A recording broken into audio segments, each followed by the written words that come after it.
Olá, meus amigos, olá, minhas amigas. Hoje divulgarei a terceira aula objeto do último livro que escrevi, Conselhos Municipais, o encontro entre a sociedade civil e o poder público. E o tema de hoje é controle social nas administrações públicas.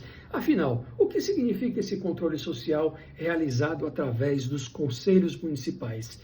Trata-se do acompanhamento de parcela da população de forma organizada, representada através de instituições, de entidades, de associações que fazem parte dos conselhos municipais e monitoram as políticas públicas desenvolvidas nos municípios brasileiros. Perfeito? E também fiscalizam a receita e a despesa da administração pública. Isso é controle social sobre atos de governo. Perfeito? Principal definição a qual eu computo sobre esse exercício dos conselheiros e conselheiras nos conselhos municipais. Perfeito?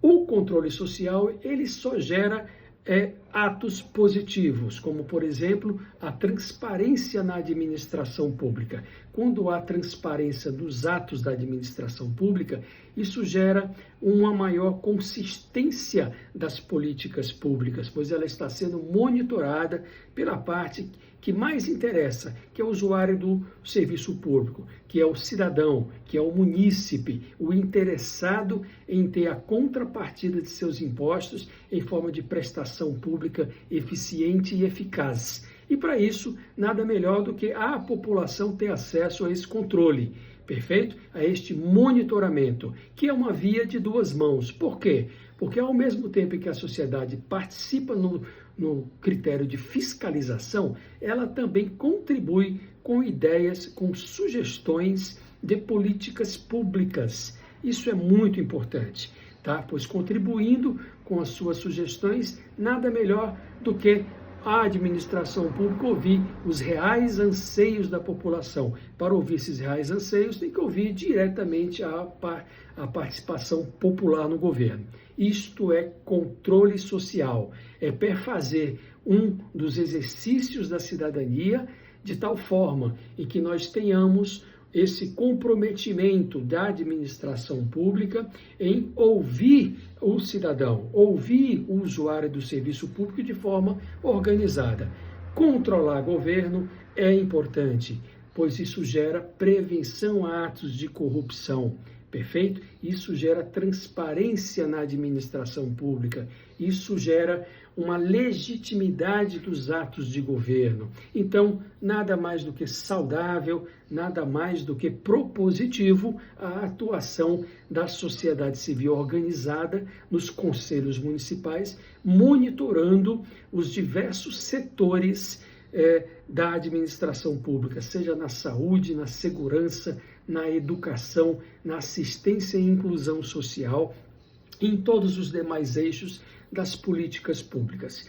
Controle social requer capacitação dos conselheiros e conselheiras dos conselhos municipais. Então, eu sempre oriento, capacitem-se, perfeito? Sobretudo através de reuniões de fóruns, de conferências, de encontros específicos onde os conselheiros possam fazer uma imersão, né, na causa social a qual ele milita, a qual ele defende. Tá? Estudem, existem alguns livros importantes de administração pública que falam sobre a participação popular do governo. O principal que eu recomendo é o meu último livro. É um livro inédito no Brasil, que teve uma grande ressonância nas cidades brasileiras, os quais eu ensino como fiscalizar a administração pública através dos conselhos municipais. Perfeito? Isso só gera desenvolvimento social, desenvolvimento econômico e desenvolvimento da própria administração pública. Perfeito? Meus amigos, minhas amigas, uma aula muito rápida, muito objetiva, para conceituar a importância do controle social sobre atos de governo. E eu fico à disposição de todos. Acompanhe minhas redes sociais, coloco-me à disposição de todos para sanar quaisquer dúvidas que se façam necessárias. Muito obrigado e um grande abraço do amigo Elísio Peixoto.